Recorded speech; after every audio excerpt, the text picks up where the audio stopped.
It's hard not to hate. People, things, institutions. When they break your spirit and take pleasure in watching you bleed. Hate is the only feeling that makes sense. Something happens at around 92 miles an hour. Thunder headers drown out all sound. Engine vibration travels at a heart's rate. Field of vision funnels into the immediate. And suddenly, you're not on the road.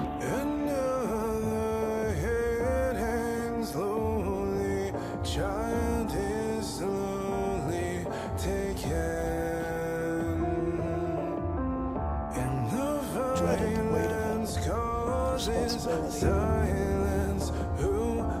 Truth is, I can barely make the right choices for myself.